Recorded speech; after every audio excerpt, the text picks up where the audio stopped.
All right, hello everybody. Welcome to the next episode of Sit Down by the Fire. I'm Eric Vierthaler of Vierthaler Studios here with Junebug Films. We're here with our special guest, somebody who's been on before, and so welcome back to Sit Down by the Fire. Please introduce yourself.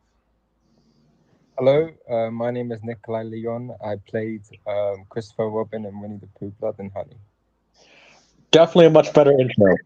in The Killing Tree. And yeah, I'm here to just talk about a script that I wrote over COVID. That's very close to my heart. Yeah. Um, as somebody who has read the script, I mean, this guy wrote a DeMille picture. Hello? Uh, yeah. So, Eric, um, I guess, is there anything you want to add with anything that goes on with this script right now?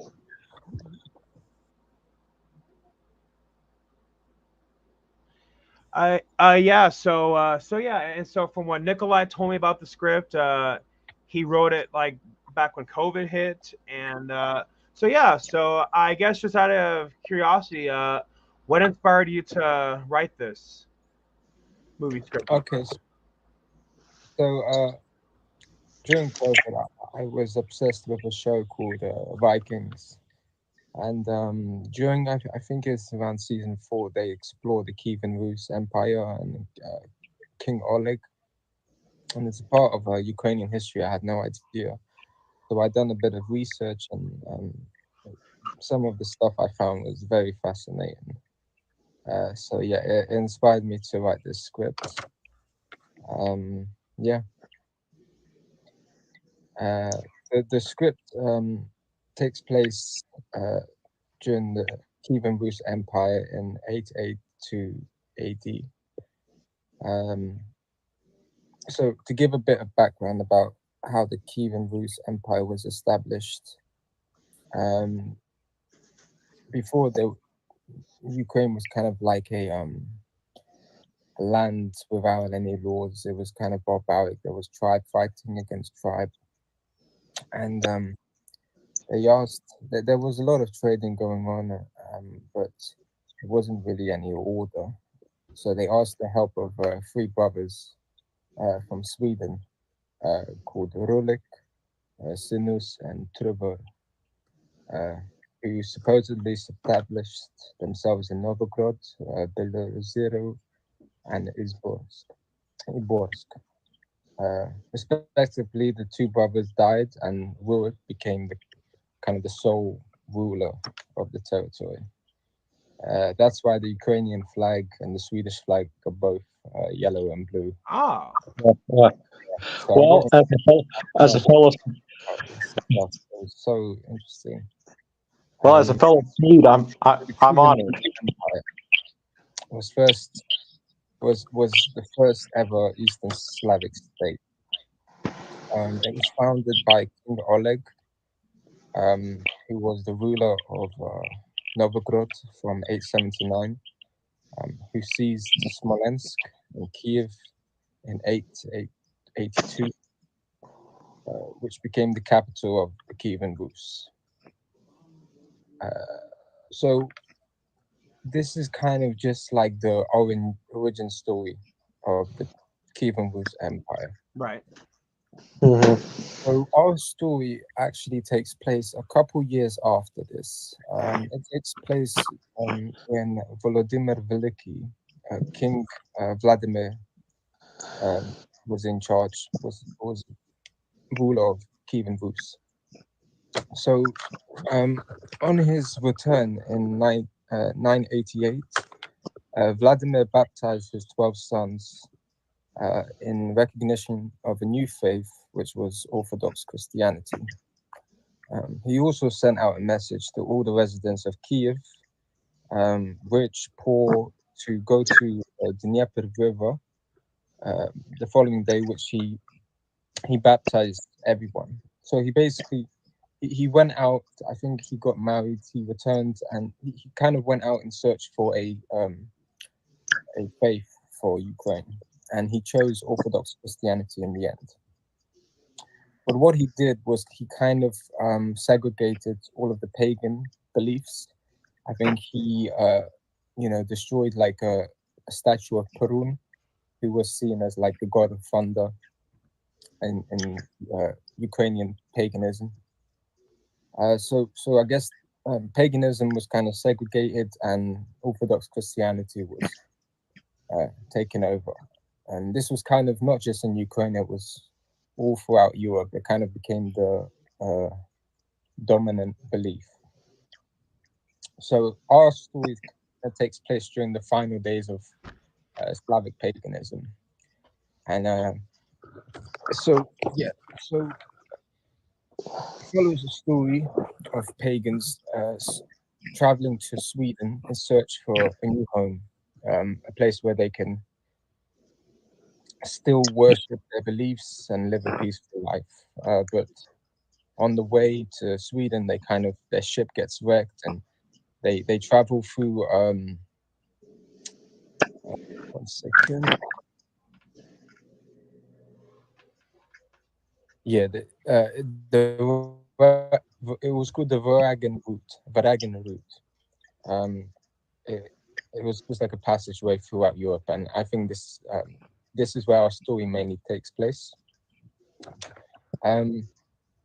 I'll just give you like a little bit of the background, a little bit of context on some of the characters. Right, of course. So we, let's see here.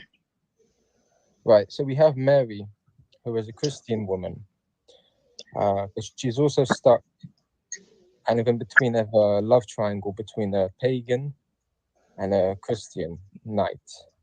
The knight is Henry. He's the sort of, very strong Christian soldier. And the pagan is Ivan, who's our main character. Ivan is he's the younger brother of Rurik. He's a fearless warrior, and he's slowly beginning to lose his faith. Rurik is his older brother. His faith is a lot much more stronger. He's a very humorous.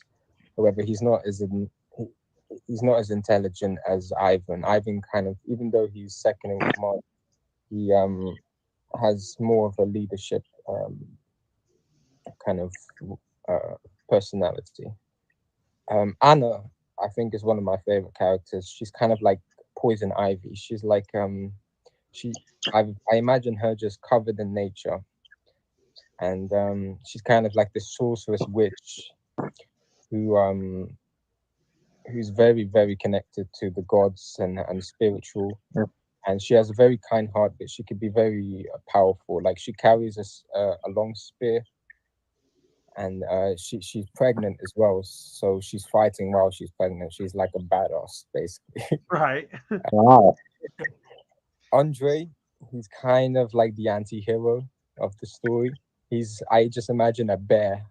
Just imagine a big grizzly bear with no morals. Very, very,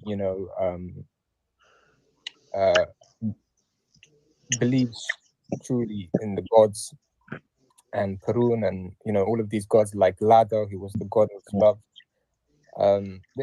The Slavic gods were kind of similar to the Nordic gods. They just had their own names and their own beliefs, and they were very connected to nature, and they were very interesting people. So yeah, this is kind of where our story takes place, and it's just I think now is such a good time to tell this story, so more people can learn about Ukrainian history. And yeah, I think there's so much to tell. I mean, Ukrainian history, it doesn't end there. There's also the Cossacks, which much later in history, but they were brave warriors. I think maybe even more brave than the Rus Vikings. They were the Ukrainian Cossacks were brave warriors who, under the leadership of great commanders, defended the independence of Ukrainian people as a state for centuries. They were called free people, and for their bravery, desire, for their freedom and moral courage. So they were kind of like this brotherhood of brothers who believed in freedom, and they defended Ukraine and upholded the country for years. So that's tell in Ukraine's history, and I think now with the war and people like Putin who are basically trying to our history and do the opposite. So with that being said, Nikolai, how would you like to join us? Yeah, because the story, it's kind of like, it's not just a fight about for their freedom. It's like a fight for their own faith as well, I guess. That sounds exciting. I'm very for it. I'm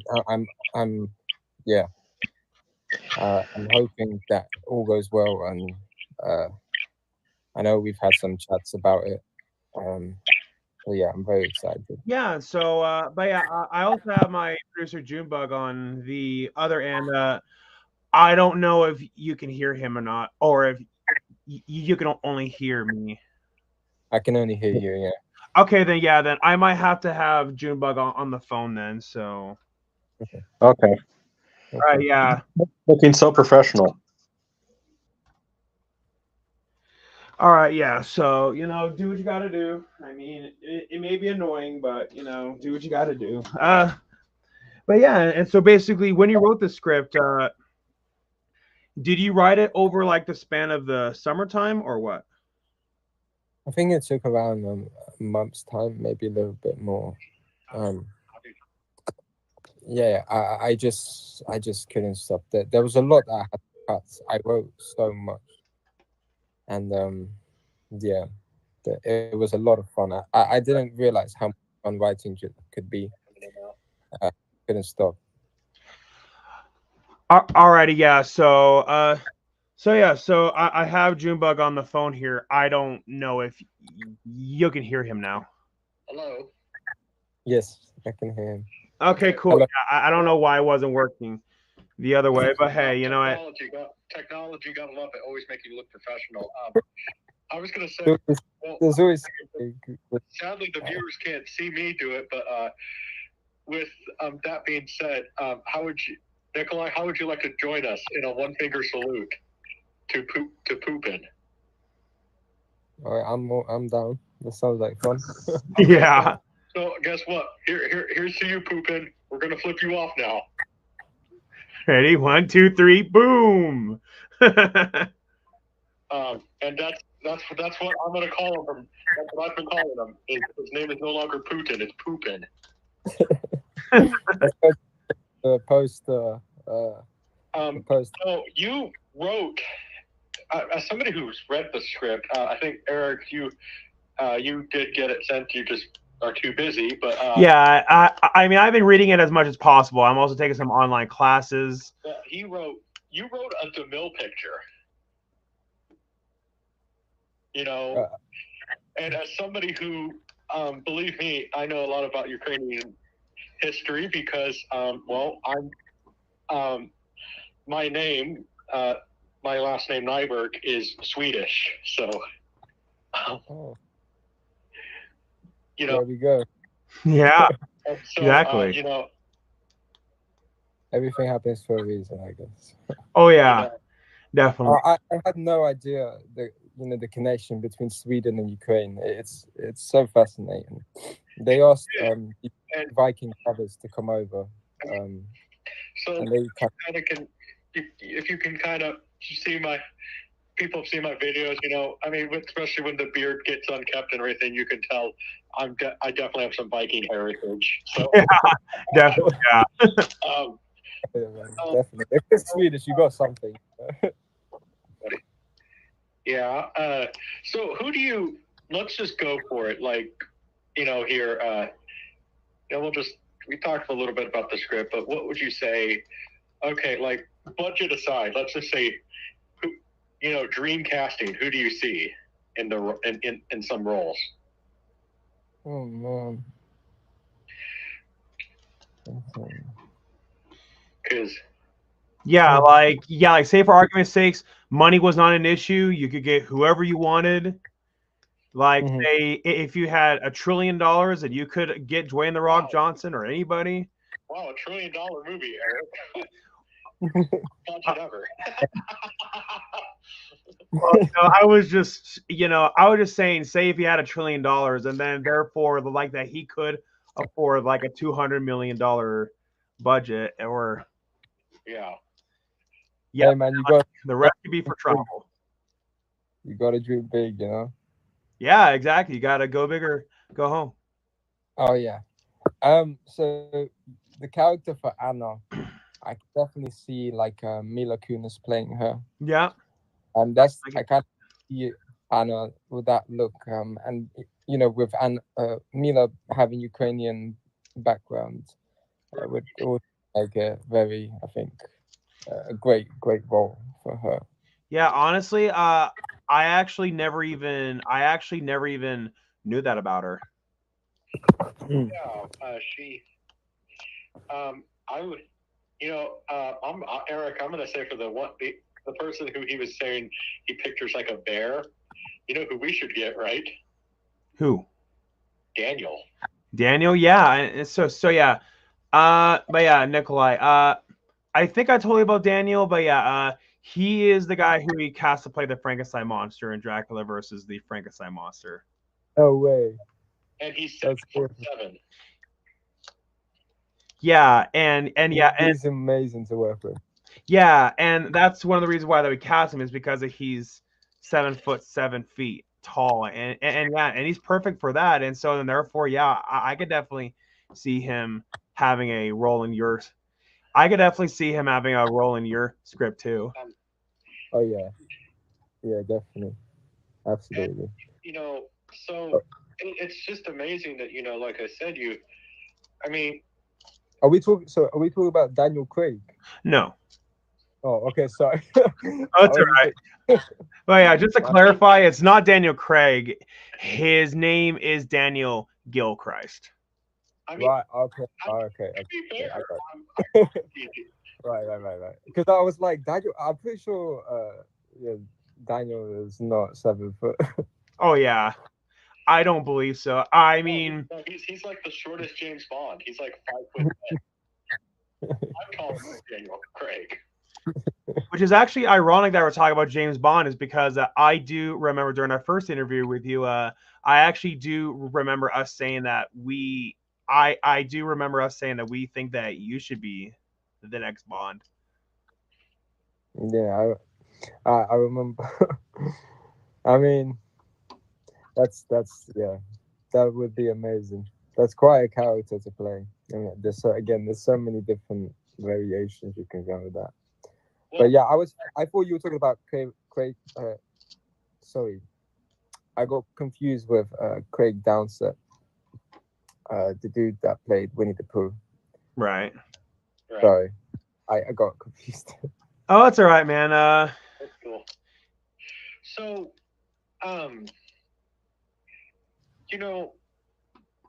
you like I said though, in reading the script, I was like, man, like telling Eric, like, you realize he's telling you he has, this the script you're having us read is like something that David Lean would have made back in this, like maybe in between Lawrence of Arabia and Dr. Zhivago, because it's like, wow, this is, you can just see it. And,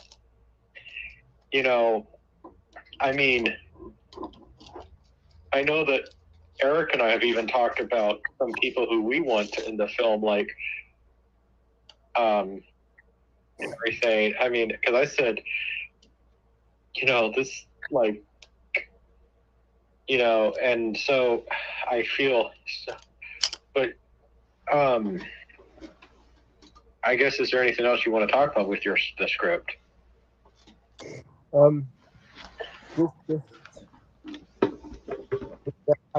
hope that I don't want to rush it and just make sure that we tell Ukraine's history the correct way. Right. Yeah. yeah, and just I hope more people the truth, I guess. Because yeah, it is a very interesting part of history that I hope to bring to the screen one day.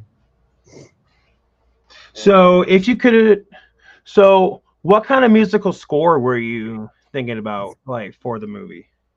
Oh man, that's a good question. So I was Vikings had an amazing soundtrack. It had a lot of kind of Nordic folk Viking music, but it was kind of had that. Sorry, I have very bad hay fever right now. um, so please excuse me. Oh, it's all right, man. So it had also that kind of metal rock vibe to it. And I think that's kind of the vibe that I want to go with. I want to kind of introduce a few Ukrainian folk songs mixed with, I guess, a bit of rock and heavy metal, just because it has that kind of power. And, Who would be a good musical composer for it, though? Jeremy Say Cole. Jeremy, that again, sir. He's the guy who did the score for Skyrim. yeah, Oh, I wow, could that definitely picture that. Yeah, music, like you know the Knight's music. I forgot the exact name of the soundtrack, but there's a melody that's just music from that game is amazing. I played that game in VR. If you guys ever get a chance to do that, it's a whole new world. That it's so good. oh yeah, definitely. Yeah.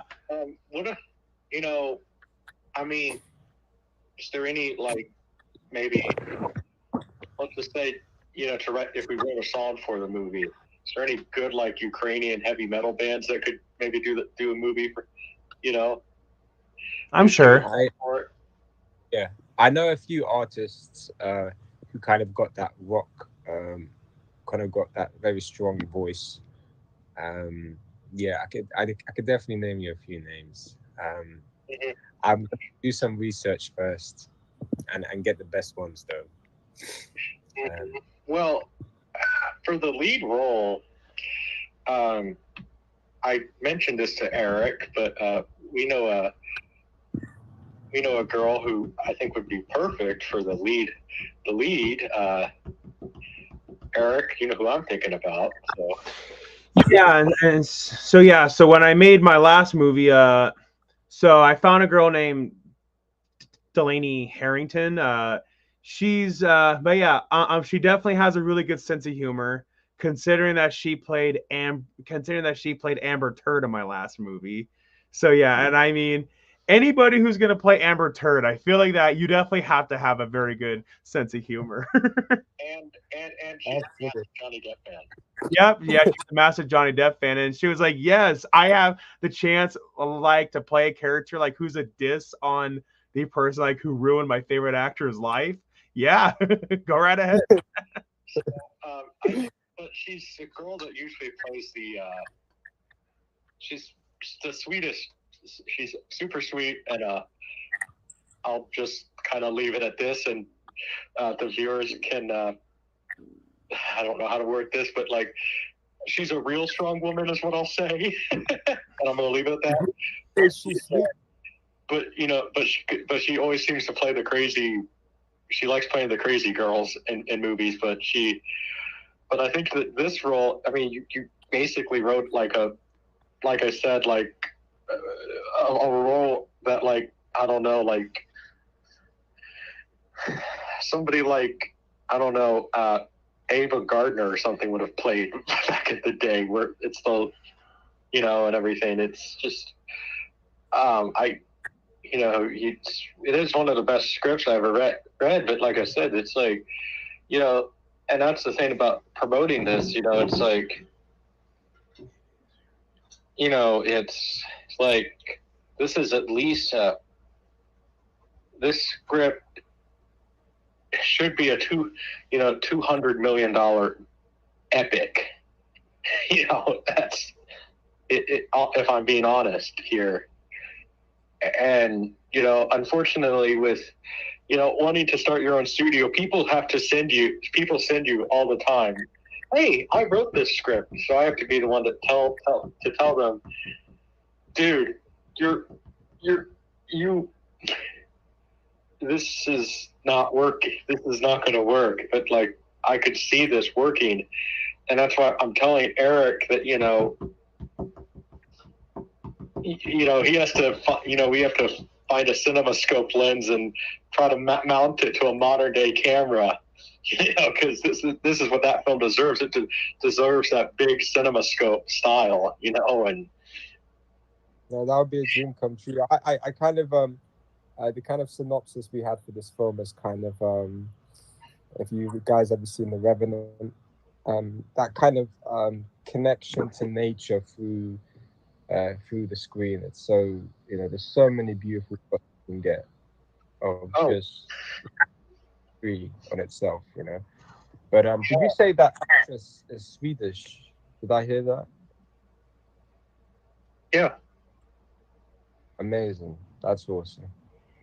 Yeah.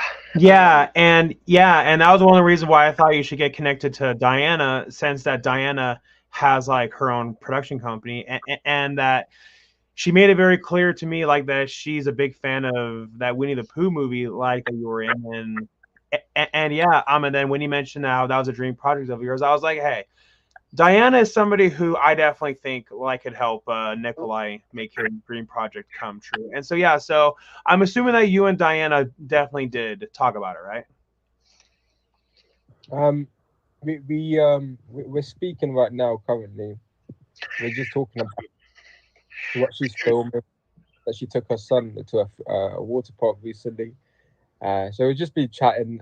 She told me that she's driven some Harleys, and I'm super jealous. That's awesome. We'll just be back and forth.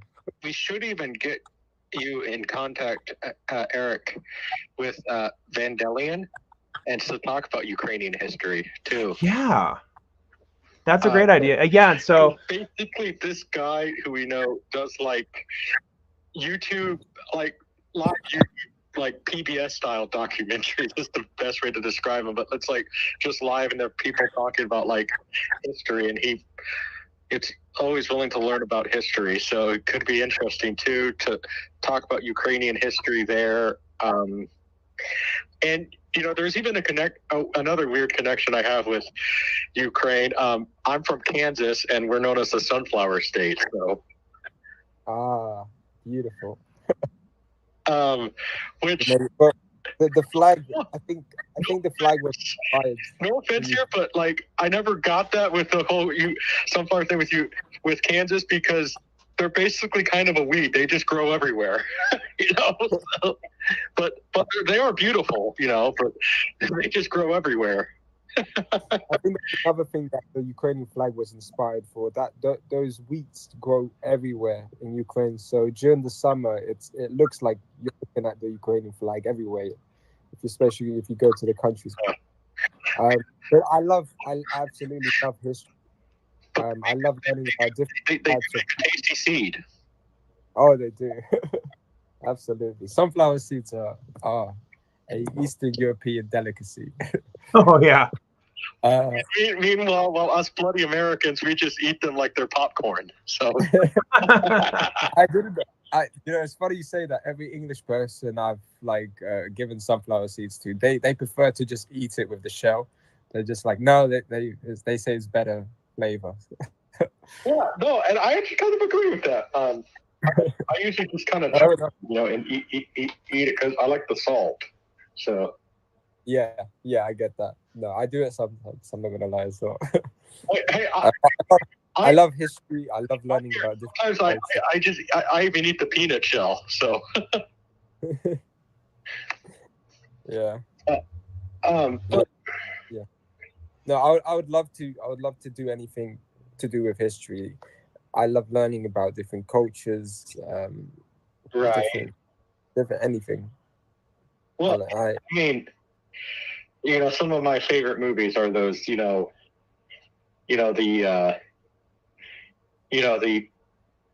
Ben-Hurs, Spartacus, and even the Italian peplum movies is what they're called. But, we're like, it was Hercules and everything. That's what this movie really reminded me of. It was like one of those Italian epics, like the peplum, or even an American epic too. So. Have you guys watched The Northman? Huh? Have we watched? Oh, sorry. The Northman, or is it The Northman? I think it's The Northman. I think I've heard of it, but I don't believe I have seen it. I have seen it. Personal preference, it wasn't really my cup of tea. But I mean, all I'm gonna say is I'm just gonna leave it at this. Anya Taylor-Joy was nice in it, so. But I'll leave it at that because I'll just get in trouble by Eric's subscribers. So. I love that film because it also explores a bit of the Kevin Roos as well. But there are a few bits of that film where it's like it goes very spiritual at some points. Mm-hmm. But yeah, I in my opinion, I love that film. I think it's epic. But yeah, it's kind of the vision I had is like a mixture between The Revenant and Northman, I guess, and Vikings. Mm-hmm. I had a mix. Eric, there's even another connection that we have that he could do the fight scenes for it. A fellow friend of Sit Down by the Fire and fellow friend of ours, Rich, knows Jeff Speakman, who, I said that if people want Jeff Speakman to come back, he should just do choreography. And it could this, for those who don't know, Jeff Speakman was a martial artist back in the early 90s. He knows martial art, it's called Kempo. So, and it's sort of so it could be kind of interesting to have him do choreography for because the script is like you're and hopefully if Eric, if you plan on filming assuming that hopefully maybe you get a chance to direct it. Hopefully Montana can double for Ukraine and maybe Kansas. So I feel like that it could, because now I've never been to Ukraine, but from my understanding, there's like a lot of horses there and like a lot of like flat land and whatnot. So Kansas would be perfect. There's a lot of flat land here. Well, that and Montana has that too. So I think that Montana and Kansas definitely could work. Amazing. The dream was kind of to film in Ukraine, but obviously, it's a bit difficult with the war. But the most beautiful, in my opinion, the most beautiful place in Ukraine is Karpaty. It's the kind of countryside of Ukraine, and it's massive. I think it even spreads onto Poland, if I'm correct. But it's got like the forests. We used to go skiing there every year during Christmas. It's absolutely beautiful, and it's definitely I can definitely see Montana being a good setting. Oh yeah. Okay. Definitely. And I mean, it would be great to actually film in Ukraine. It's just, we would just have to figure out like, all the policies of filming and to get like permits and whatnot. So I'm sure there's ways of doing it. There's definitely ways of doing it. You just have to kind of be careful and make sure you're doing all the right things, I guess, correctly. Well, obviously, with the, Eric, you are a little crazy as far as a filmmaker, but I don't think you're crazy enough to go film in an actual war zone. So, so I think that probably Montana would be best. I could even see Kansas too. There's forests and woods and Kansas, and we do have a lot of flat land. We're literally known as the flat state, even though that's stereotype, but can't just people take it and strive, Um, No, America has a very, incredible nature. I can definitely see But- some incredible shots taken. I mean, but it's true though when people say that, because you talk about the script in other, little, interviews you've done, and people do say it's one of the, people who have read it said it's one of the best scripts they ever read, and I'm like, it really is. I mean, and is this your first attempt at screenwriting, or have you written stuff before? This is the first script I've ever written. Wow. Wow. I enjoyed English as well. I enjoyed whenever the teacher would give us the opportunity to create anything, come out with any characters or any sort of creating your own world. I love absolutely. Well, if we can't do it though, if we, I have somebody who I think should do it, So when you say do it, like, do you mean like as like a production company, direct it, or what? Direct it. This is Okay. good enough where I think I want to see Peter Jackson. I can definitely picture that.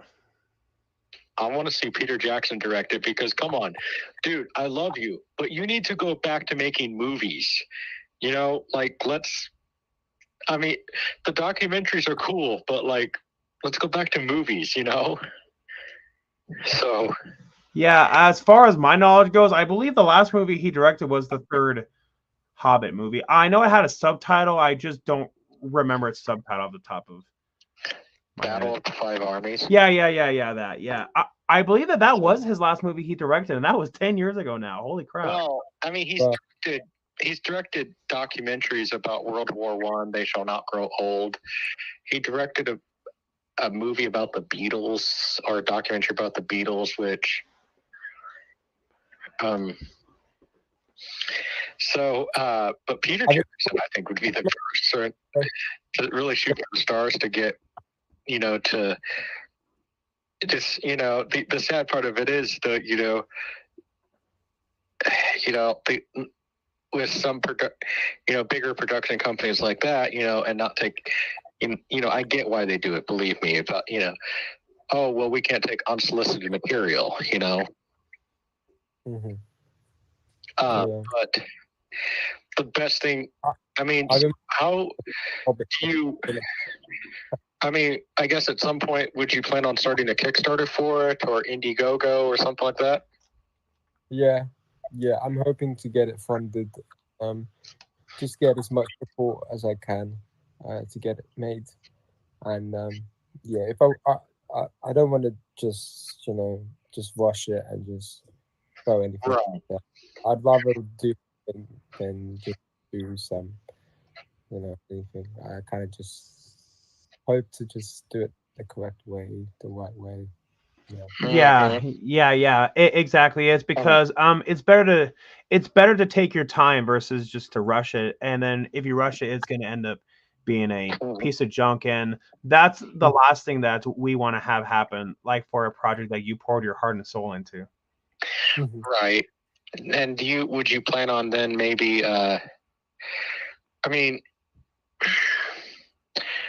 I guess I'm assuming like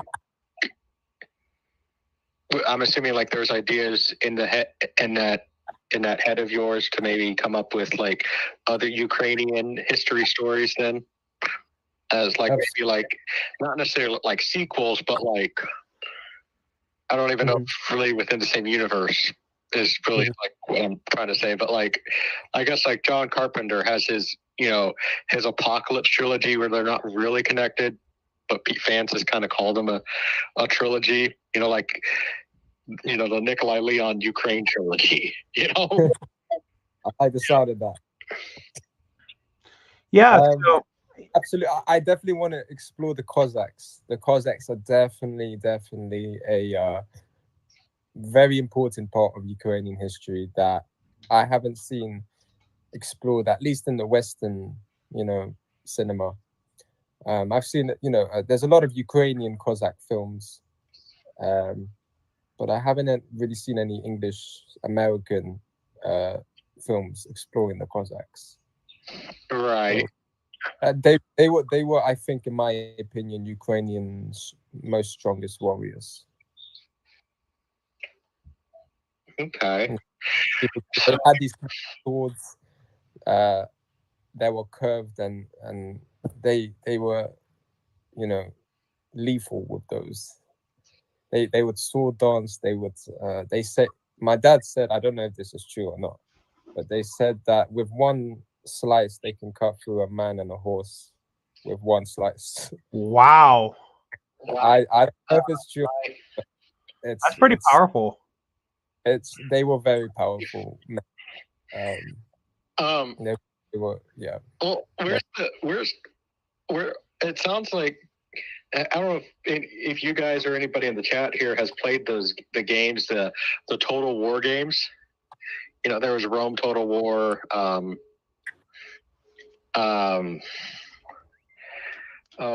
They've made they're just strategy games. I'm like, sounds like somebody needs to make it like Ukraine Total War or something, and use Cossacks. Oh yeah, is Total War the war game where you can fly planes, tanks? Yeah, I've really only done Rome Total War, where like you could pick different armies, like basically like you could do gladiators versus Spartans or something like that, I see. Okay. There was, or like one of the, and then you could just be incredibly, you could just be, so I think it sounds like somebody needs to make like a video game with the Cossacks, because that would be, that would be insane. Where do I sign? That is, yeah, that would be incredible. I'm a huge gamer.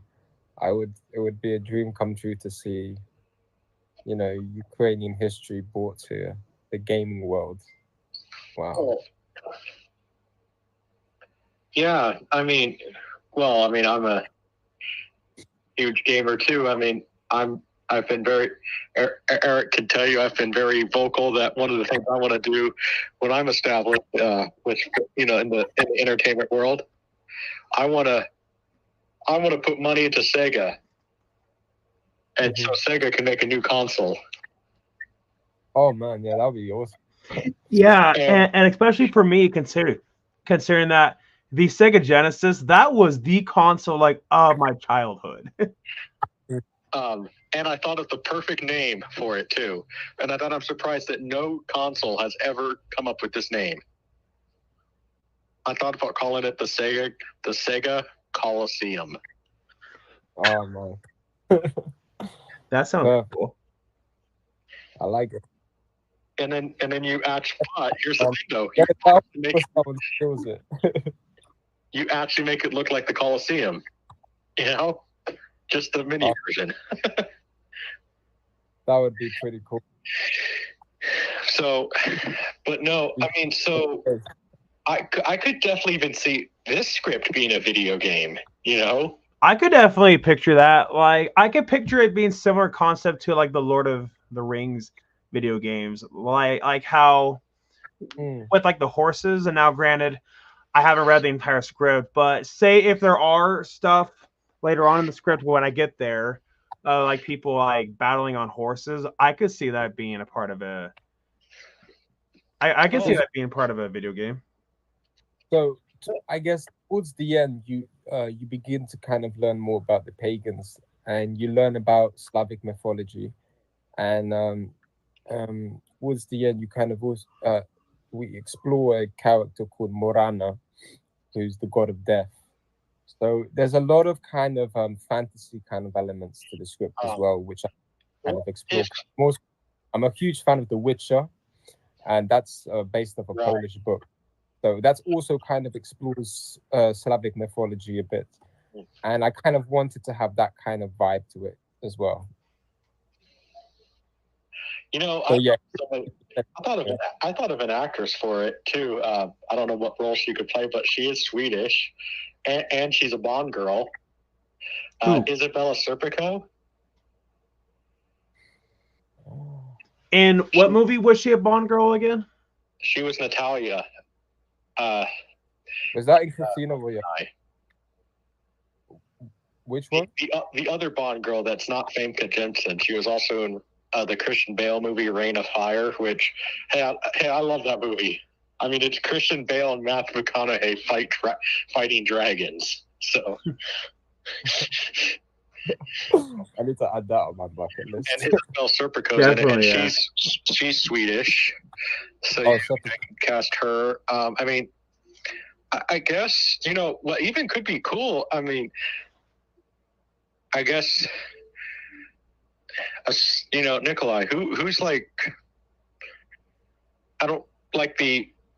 What could even be cool is, you know, like maybe cast the, you know, like that, like the highest paid actor, or like the Clark Gable or the Rock equivalent for Ukraine, and for the leading role. So whoever that could be, you know. Yeah. To be honest, I don't really know any Ukrainian male actors, if I'm honest. But I'm a huge fan of Tom Hardy. He kind of has that Eastern European look. Leonardo DiCaprio has that Eastern European look. These are kind of the actors I really admire. I think they're very talented, and they kind of, each character they bring to life.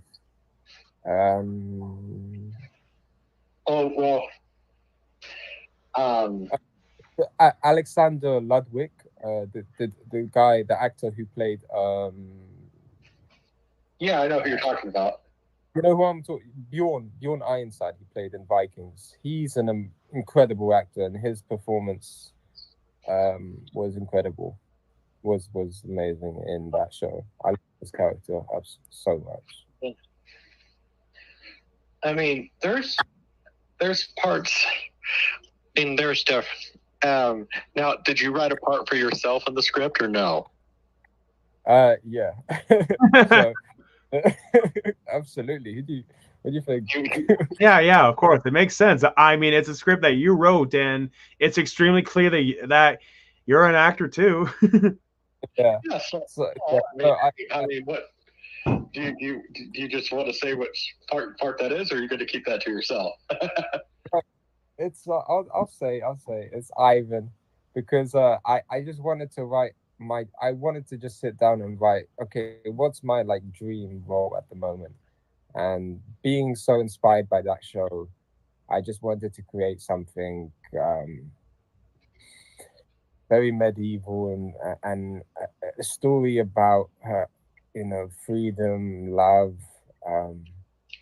revenge, redemption, all in one big cocktail. Yeah.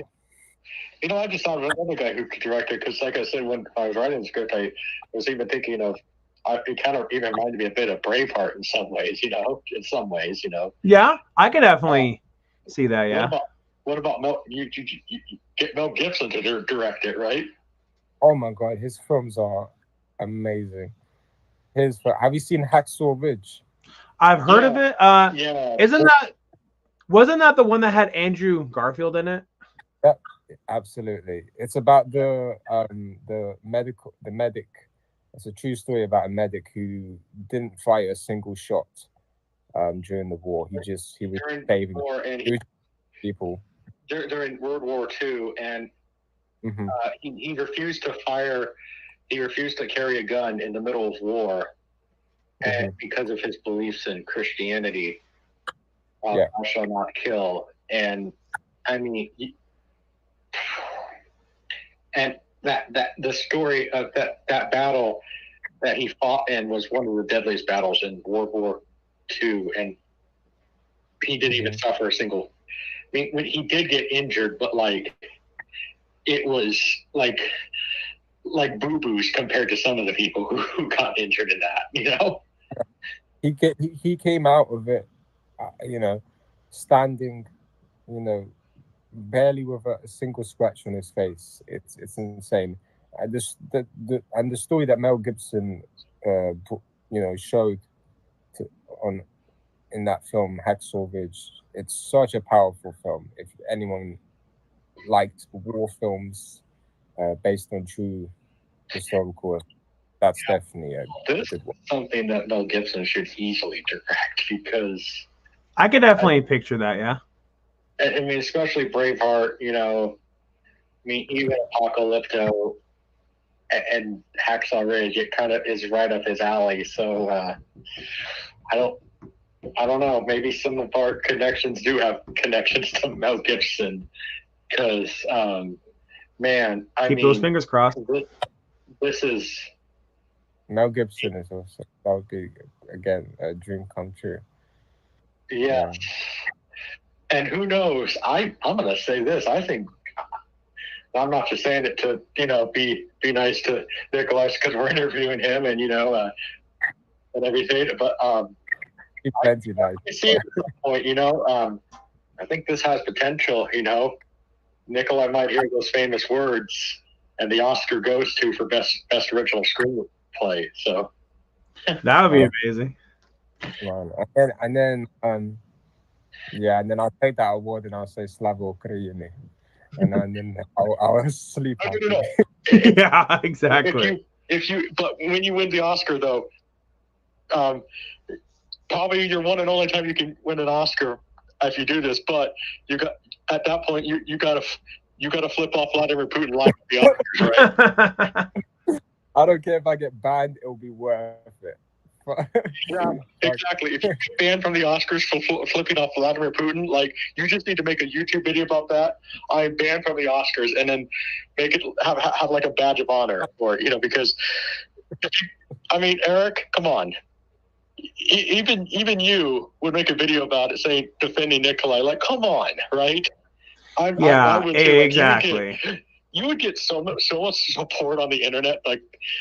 The Oscars would actually probably take it back. So. Yeah, matter of fact, that's something I can see going viral. But anyway, so my friend Dylan's in the chat, and my friend Dylan was telling me about how he asked you for an interview, and so yeah, so yeah, I think we're setting that up.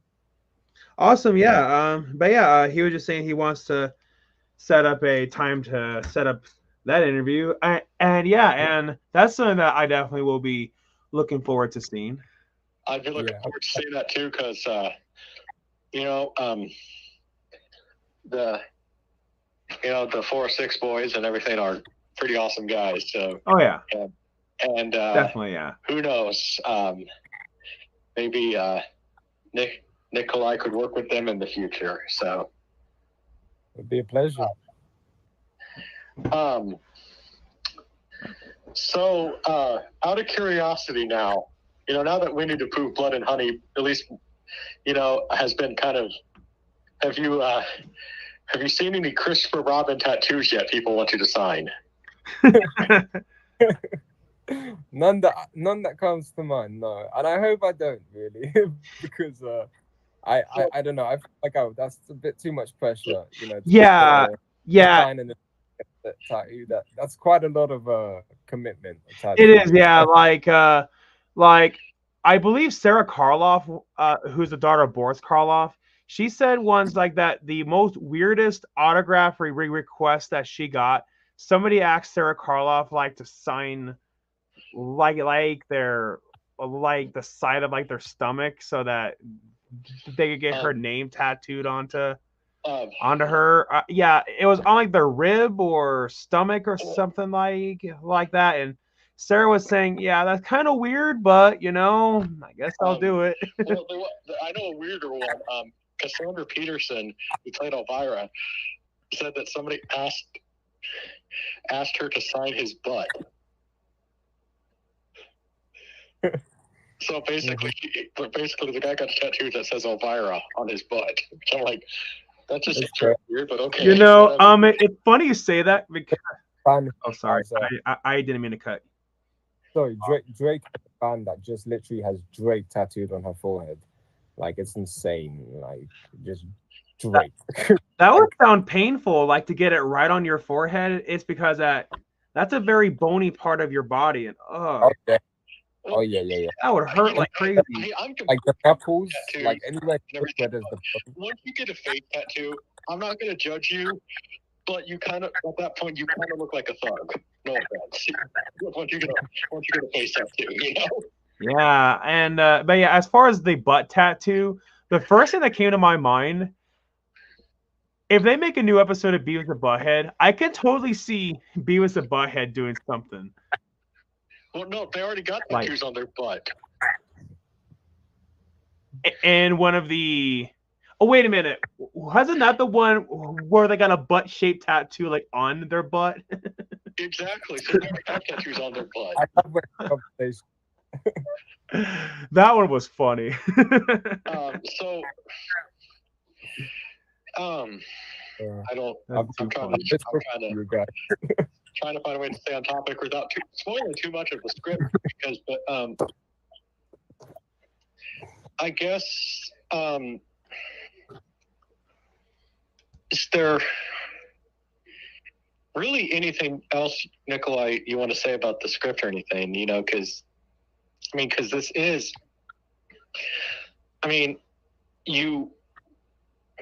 we're possibly, you know, I know we've talked about other directors, but I know that, you know, there is a possibility of Eric directing it too, because Yeah. you know, Eric is just starting out as a director, and I think he is capable of directing a DeMille picture. I mean, because you have the passion for filmmaking, and heck, I do.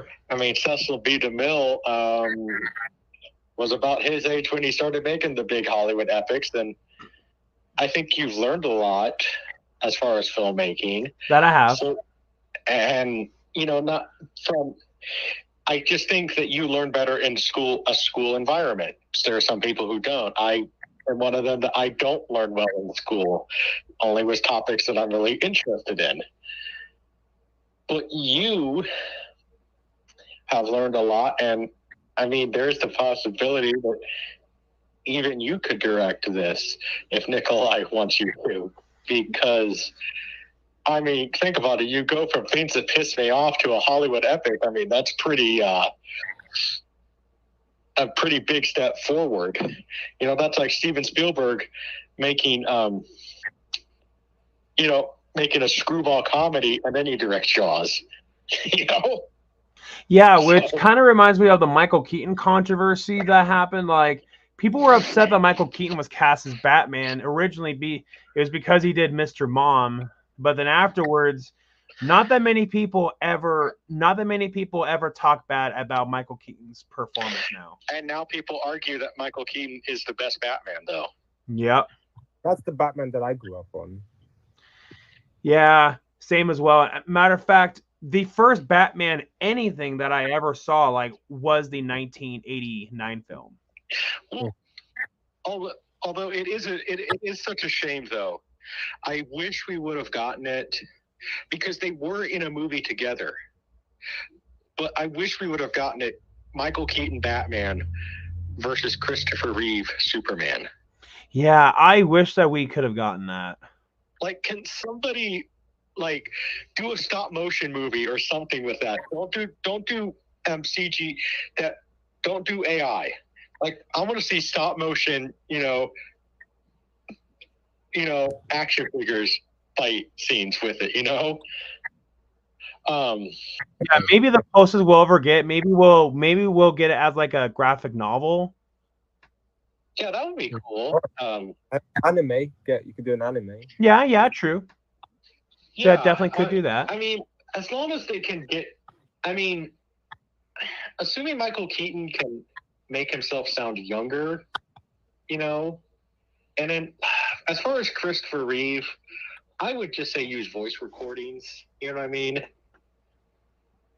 Because Christopher Reeve's voice would be hard to mimic, but so I guess kind of trying to stay on topic here a little bit. Would you ever consider maybe expanding this? Maybe eventually if it becomes a huge hit, maybe let's just say comic books or something of these characters. Yeah, that I think would be cool. Like if he made it into like an entire like series. Oh, absolutely. Yeah. The way the script ends, it can definitely lead to a sequel. So there's definitely a lot of room for. Well, I could see some of these characters, like I said, expanding off into like comic books. Because eventually I have the comic book publishing name. It's just not set in stone. I thought about true comic book fans would actually recognize this. I decided to call it the comic book company Timely National, which was Timely was Marvel's original name, and then National Comics was DC's original name. So Timely National. So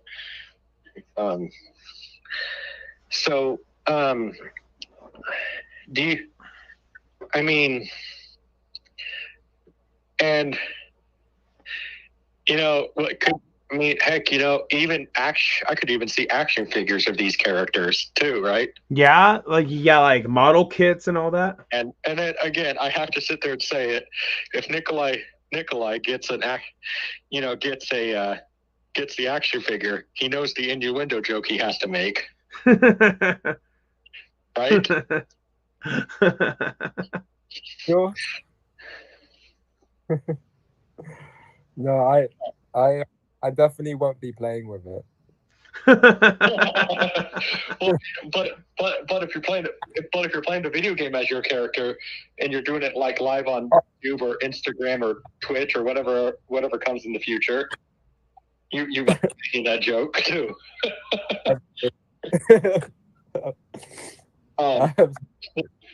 So no, I'm telling Eric when he gets an action figure, it's like, dude, you have to make that joke. So yeah, because I feel like it's one of those jokes where if you don't make that joke, somebody else will. Somebody's gonna sit there and say in the comments, "Hey, Hey, Eric, stop doing that." That would be funny. So, is there any? I think what we're going to try to do, at least to help promote the script as much as we can, because we'll try to get you some interviews with some of the YouTubers that we know.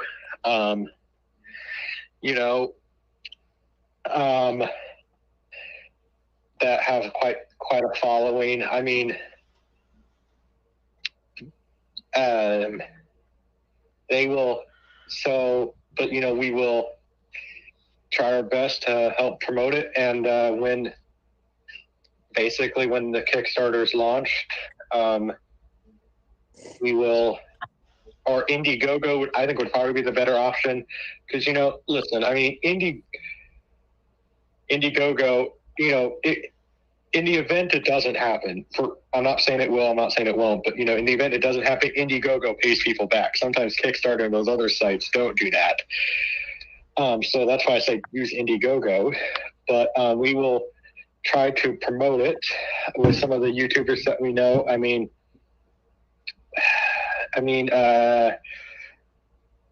Eric, I think that this would be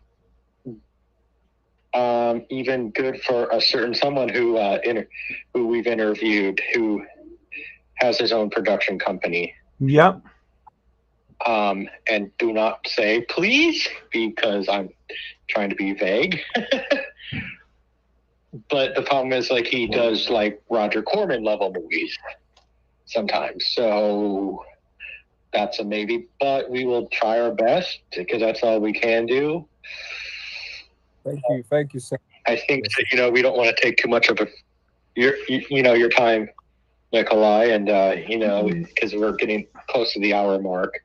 Yeah, and yeah, I also know I told Nikolai that he can look into film grants. I know that there are some in Montana, definitely LA, and yeah, and there should be some in Ukraine too, and yeah, there should be some in your area too. So yeah, and so definitely when you get a chance, I definitely would do your research, see if there's a film grant in your area, or if not, I'm sure that you can apply almost anywhere for a film grant. Yeah, we'll look into it. We will try to get you some more interviews to help talk about people to promote the script and everything, because people need to hear this script. I mean,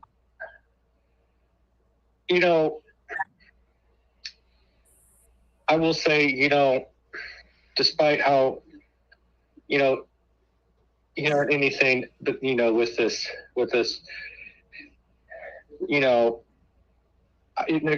Nikolai's doing this for a good cause, because, like I said, you feel like poop. You told me in the email that you feel like pooping is erasing your history, and because and in some ways he's kind of erasing mine too, because I'm part Swedish.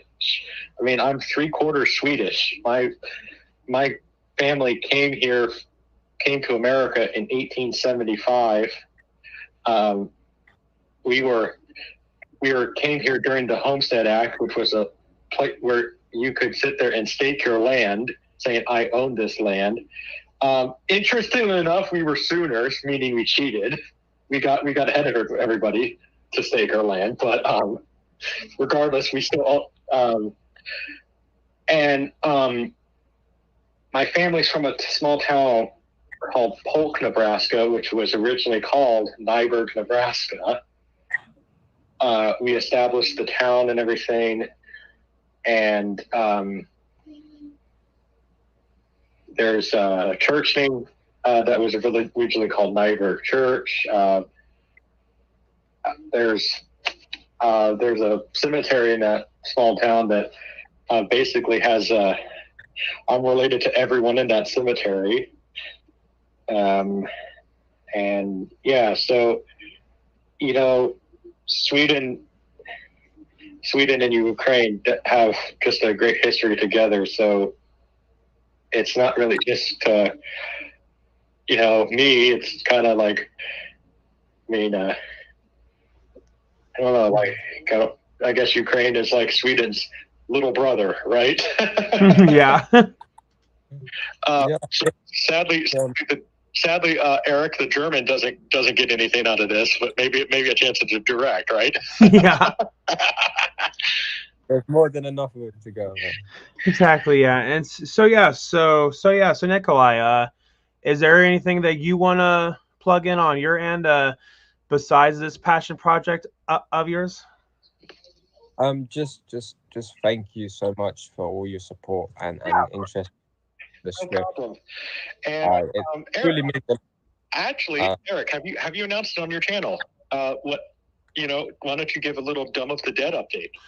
Oh yeah, so I haven't given a Dumb of the Dead update in a while, but it's funny we're talking about passion projects. So yeah, Nikolai actually, Nikolai's gonna play Willie in Dumb of the Dead. Willie is one of the idiots in it. Funny, we were talking about Butthead earlier.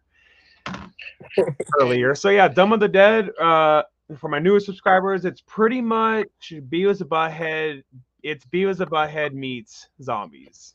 And the interesting thing about it is, I told Eric this.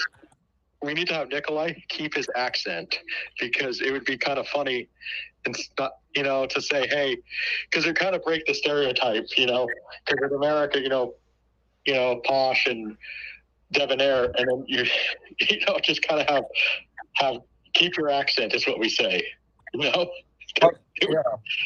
I think there's a lot of stereotypical thoughts about the English accent, that all English people sound posh, but if you come to England and you hear all the different types of accents there are here, you'll be quite surprised.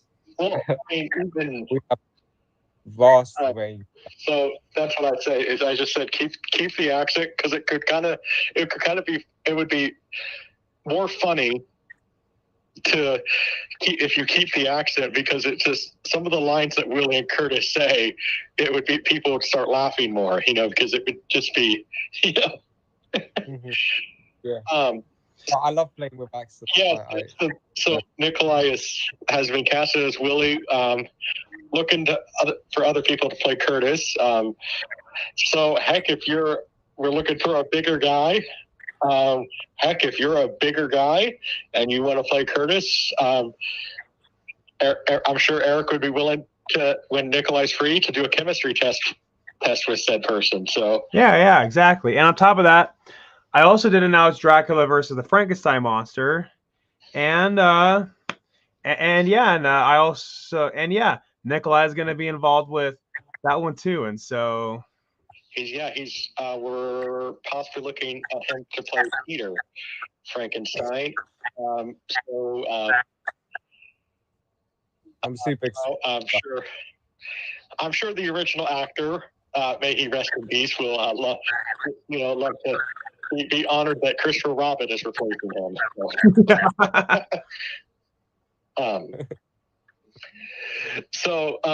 But anyway, I'll just say that, keep your eye out, because some of the YouTubers that we know, we're going to hope that Nikolai can be interviewed by them, and we're really going to try our best to get this script out there, because there are certain times when certain stories need to be told, and you have to sit there and say that, you know what, despite however you feel about any situation, what's right is right, and this is an amazing story. And all I have to say is, in the words of Winston Churchill to Ukraine, you will never surrender. You will fight on the beaches, I can't remember, and everything else. You will fight and never surrender, because you know what? Go kick Putin's ass. Yeah, exactly. And I want to see a meme now of I can't pronounce the leader's name, Zelensky or whatever. Zelensky. I want to see your guys as president. I want to see a meme now, like a little animation meme of that guy kicking Putin's butt. Man, he's already kicking his butt, man. Zelensky, Yeah, but I want to see animation, like Rocky style boxing match, So Zelensky is amazing. Eric, I would have had if it wasn't for Zelensky and his support for Ukraine, and Zelensky was a comedian, for some of those who don't know. Yeah, exactly. Anything I want to plug in? Yeah. I took a break from Let's Watch a Movie. For those who don't know, Let's Watch a Movie was a series that I was doing where I would live stream public domain movies. I took a break from that because I noticed that the views were going down. So I'm taking a break from that, but I am planning on bringing that back. There's my next movie, Things That Pissed Me Off, the movie 3, Dawn of the Flat Earth Part 1. Very few scenes are left to be filmed. Then I'll be all done filming, and then that's really about it that I got the plug. I guess I have not much on my end. I do have another friend of Sit Down by the Fire who has not been interviewed yet, but definitely is on the list to be interviewed. Zach D Productions has a new movie coming out on his YouTube channel. Just subscribe to Zach D Productions on the 28th. As of right now, that's when it's happening. He's saying it might get delayed because there's been some tech issues, but hopefully that can be resolved. So as of right now, it's the 28th of June. So check out that. And also, but I say this, I think we should end the stream here by Eric, on the count of 3, we all say "fuck you, poopin'," right? All right. All right. One. So Eric, 1, 2, 3. Fuck you, puke. Good. All righty. Thank All you so much for your time. all right. Thank you, sir. Of course. I'll talk to you soon. All right. Okay. All right. I should probably end the stream now. Thank you all for watching. Yes.